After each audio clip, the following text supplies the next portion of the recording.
Hello guys. आज हम लोग जो है इंट्रोडक्टरी सब्जेक्ट देयर का यूज पढ़ेंगे और जानेंगे कि देयर का यूज कहाँ होता है। तो सबसे पहले गाइस हम इसकी पहचान और रूल सब समझ लेते हैं कि देयर का मतलब क्या होता है, देयर किस अवस्था में यूज किया जाता है। तो गाइस आज ये हम लोग पहले जानेंगे। गाइस बहुत ही टॉपिक इंटरेस्टिंग है, आपकी ध्यान से समझेंगे तो आपको समझ में आ जाएगा कि देयर कहाँ यूज होता है। तो गाइस सबसे पहले हम देखते हैं, यहाँ पर देखिए, देयर का अर्थ इन दैट प्लेस होता है। देयर का अर्थ गाइस इन दैट प्लेस होता है। इट मीन्स कि वहाँ, इट मीन्स कि वहाँ आपका यहाँ पर दिया गया है। तो गाइस देखिए, टू में देखिए, दोनों कॉन्सेप्ट टू है, रूल नंबर टू है। जब क्रिया ट्रांजिटिव होती है और सब्जेक्ट से पहले आती है, जब क्रिया क्या होती है आपकी, ट्रांजिटिव वर्ब होती है और सब्जेक्ट से पहले आती है, तो वहाँ देयर का प्रयोग करते हैं। और गाइस दूसरी चीज़ है गाइस, यहाँ पर जब वाक्य का सब्जेक्ट हिंदी में क्रिया के पास मिलता है, जब वाक्य का सब्जेक्ट हिंदी में क्रिया के पास मिलता है, तो ऐसे में सब्जेक्ट के रूप में हम देयर का प्रयोग करते हैं। आई होप गाइस कि ये दोनों बातें, तीनों बातें आपको क्लियर हो गई होगी। एक और है आपका नंबर चार, ऐसे वाक्य जिनमें किसी व्यक्ति वस्तु की स्थिति, अस्तित्व अथवा स्थान का बोध होता है, वहाँ पर हम देयर का प्रयोग करते हैं।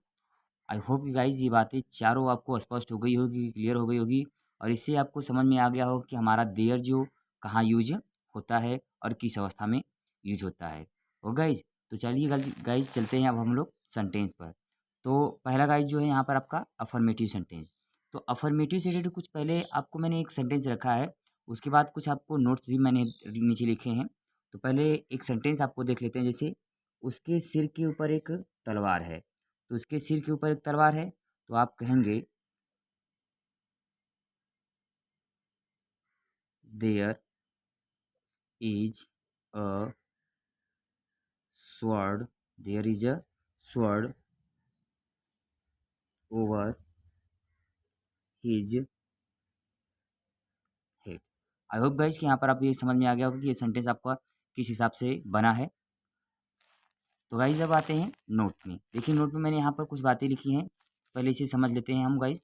देखिए नंबर वन है, प्रेजेंट टेंस में सिंगुलर सब्जेक्ट के साथ इज तथा प्लूरल के साथ आर का प्रयोग करते हैं। मतलब कि सब्जेक्ट के रूप में अगर देयर का इस्तेमाल किया जाता है, तो सिंगुलर के साथ आपका इज होगा और प्लूरल के साथ आपका आर होगा, वो भी गाइज प्रेजेंट टेंस में। फ्यूचर में पास्ट में देख लीजिए गाइज कि जैसे पास्ट टेंस में सिंगुलर सब्जेक्ट के साथ वाज तथा प्लूरल के साथ वर का प्रयोग करते हैं। ये हो गया। आई होप गाइज ये बातें आपको, रूल जो है, कॉन्सेप्ट जो है, आपको समझ में आ गया हो गया, पहचान भी आपकी समझ में आ गया होगा। गाइज आपसे रिक्वेस्ट है कि वीडियो अगर आपको अच्छी लग रही है तो प्लीज़ वीडियो को लाइक, शेयर और चैनल को सब्सक्राइब करें and bell hit the bell icon to press the hit the bell icon to get the regular update guys. तो गाइज अब हम लोग चलते हैं, कुछ और भी एग्जाम्पल देखते हैं। तो गाइज एक गांव में एक बरगद का पुराना वृक्ष था। तो कहता कि एक गांव में एक बरगद का पुराना वृक्ष था। तो सबसे पहले यहाँ पर गाइस सब्जेक्ट के रूप में आपका क्या आएगा, देयर। अब यहाँ पर एक था तो इसके लिए लगेगा आपका पास्ट की वजह से वॉज, देयर वॉज अ, क्या था भाई, बरगद का पुराना वृक्ष था, देयर वॉज अ। कहता कि एक गांव में एक बरगद का पुराना वृक्ष था, there was a, sorry guys यहाँ पर जाएगा an, there was an old banyan tree in a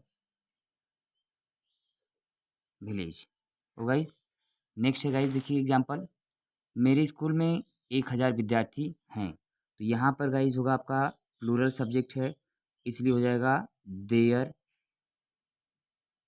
are 1000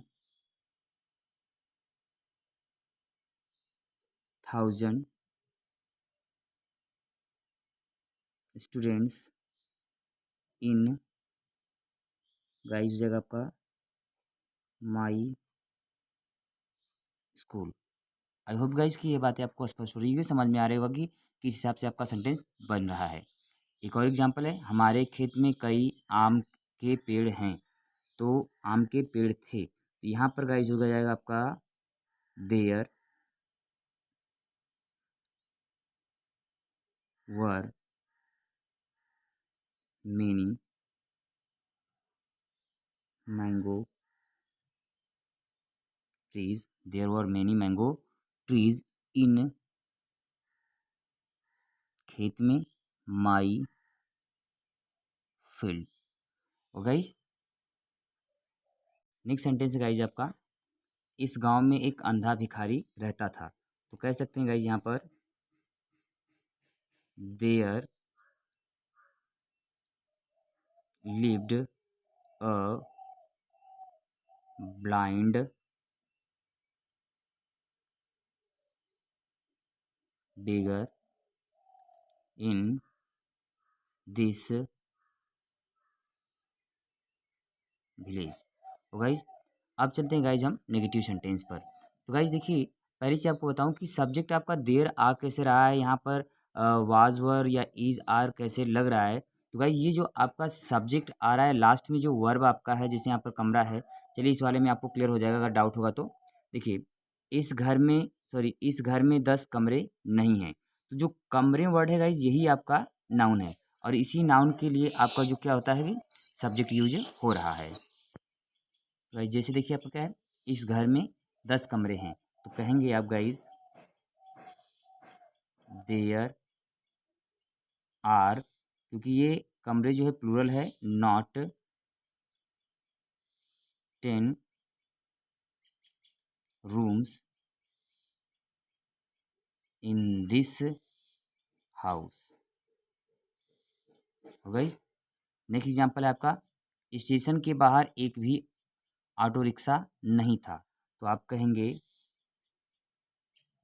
there, auto rickshaw एक भी नहीं था, सॉरी गाइज यहाँ पर थोड़ा सा मिस्टेक हो गया है, हत्या का कोई सबूत नहीं था। तो there was not any proof of murder, there was not any proof of a murder. Next example है गाइज आपका, स्टेशन के बाहर एक भी ऑटो रिक्शा नहीं था। तो आप कहेंगे there was not any auto rickshaw outside the station. हो गई। नेक्स्ट सेंटेंस है, घड़े में अधिक पानी नहीं था। तो गाइज यहाँ पर पानी जो है अनकाउंटेबल है, तो इसलिए इसके साथ लगेगा आपका was. There was not, there was not much water in the pot, there was not much water in the pot. और गाइज तो गाइज यहाँ पर पॉट से बेहतर है कि आप पिच इस्तेमाल कर लीजिए, पिक्चर, PICTURE।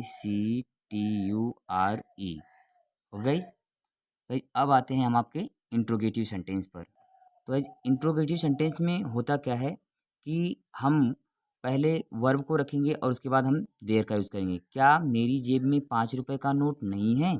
तो आप कहेंगे 5 रुपए का एक नोट नहीं है।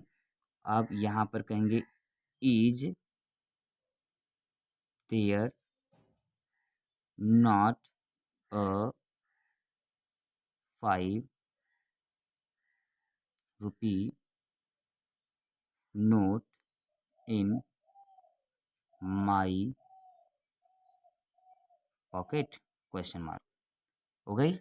इस तरीके से आपका इंट्रोगेटिव बनता है। दूसरा है, क्या हमारी अलमारी व्याकरण की 3 पुस्तक नहीं है? क्या हमारी अलमारी में, अलमारी में गाइज होगा यहाँ पर। अब यहाँ पर कहेंगे 3 है, 3 पुस्तक, तो इसका मतलब कि ये प्लूरल है। आर, सॉरी गाइज, वर हो जाएगा ये, were there not 3 grammar book in our almirah. और गाइज नेक्स्ट एग्जांपल है गाइज, इस गांव में कोई अस्पताल क्यों नहीं है? तो पहले यहाँ पर आप लिखेंगे why is there not any hospital in this village. So guys last example है, इसे देख लेते हैं। देखिए इस बोतल में कितना शराब था? गाइज यहाँ पर मिस्टेक है, फिर आपका है ये रहेगा आपका शराब। ठीक है गाइज, तो यहाँ पर कितना है तो पहले इसको आप लगाएंगे how much wine is, sorry यहाँ पर हो जाएगा was there in this bottle. Thanks guys watching for this video. See you guys in the next video. Till then take care. Goodbye.